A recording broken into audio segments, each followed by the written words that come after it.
My name's Eve Trainer. I stay just in Maryhill. We started coming up here with the dog, obviously. It's gorgeous woods. And we heard that noise. And then just this big streak of green, and we were like totally blown away. And of course we get back and we look at our parakeets up in Dosholm Woods, and we found out they were in Victoria Park. So it was plausible that they were up here. And then, yeah, it was just, you would see them from time to time, and then the flock just grew bigger and bigger.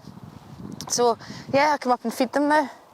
And they seem to get on with all the rest of the birds, and they're blending in fine. So you come up and feed them. How long have you been feeding them for? So I've been feeding them for about 5 years, because there's been enough of them to know that they're definitely, they live in this tree, and they definitely come down to that log and they'll take the apple or mango if I'm feeling generous. No, they seem to be thriving. So. And do you see a lot of people up taking pictures, looking at them, and just paying them attention? Now, in the last couple, well, I guess since the pandemic and everyone was off work, we started noticing a lot of people up with their kids and stuff, which is great, And so I think everybody feeds them.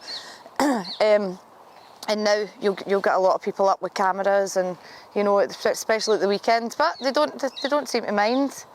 The birds don't seem to mind anyway, so, and the native birds don't seem to mind them. There doesn't seem to be much friction. I don't know what it's like when I'm not here, but yeah. They seem to be a real draw for Dosholm Woods. Is that fair to say? Yeah, definitely now. I mean, I'm on a lot of bird pages and bird apps and stuff like that, and then you see the wee dots on Dosholm every day where people have spotted different things, and you see a lot more people up with cameras, and obviously on a lot of the Facebook pages, people are putting up pictures of parakeets. I think they're as far north as Aberdeen now, the parakeets. And there was some chat about maybe a possible kill. Are you for or against that? Oh, absolutely against. I'm constantly getting into kind of squabbles on bird pages about this non-native species, that non-native species brigade but there's not been any proof at all that they're harming local birds or local wildlife. So no, absolutely let them be if they're thriving. It's not their fault they're here. So I tell lots of people about it to bring the kids up, and we've got grandchildren, and they love coming up. That's what we do on a Sunday, is come up and feed the parakeets, stand back and then watch them all coming down, and hopefully one day we'll get them feeding out our hands. Thomas McGuinness, I'm from Anniesland. We seen them, I think it was about 2 weeks ago, and since we've seen them, he's just fascinated with them. Same as myself. There's not actually that many people know about them. I was quite surprised with. So, just up to see them, they're amazing. There's actually a lot of them as well. And have you seen a few of them, Thomas? We've seen, there's probably about 60 of them up here that I've seen. Up there, there's a nest. There's 3 nests on that one tree. Well, there was 2 boys up there feeding them, just giving them apples and seeds and stuff. But they come right down behind us, and they eat basically 10 feet away from you. You instantly, you can tell their noise straight away. It's dead distinctive. It's amazing. I can't believe it myself. My name's John Hanna, and this is Dosholm Park. The ringneck parakeets are here. They used to be seen more frequently in Victoria Park. I know that in terms of Dosholm Park, there's at least 50 birds here, and they are breeding. I've photographed juvenile ringneck parakeets on a number of occasions. There are a couple of nest holes right beside us here, and they're quite extraordinary creatures.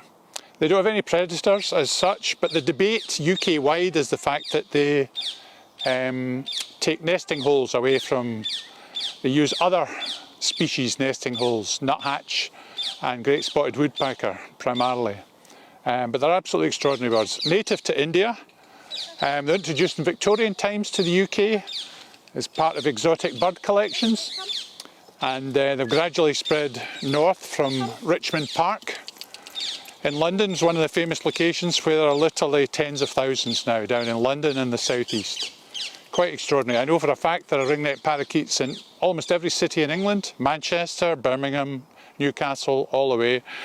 There's, as I say, 50 birds here at Dosholm Park. There are some over on the south side of Glasgow at Greenbank House. There's other sort of miniature small populations in different parts of the country. And as I understand it, and a good source of information, there are a pair in Aberdeen. That's the furthest north that I know the ringneck parakeets have got to.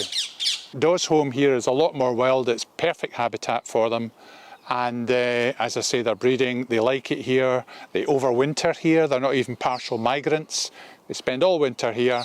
They go to some of the houses round about to the bird tables and help themselves there to help supplement the food that's here. But I've seen them eating beech leaves and one thing or another within the trees, and that's what they survive on. But I think there's only one juvenile per pair per season, and you can actually hear that noise in the background because the ring-necked parakeets are quite extraordinary, the noise they make.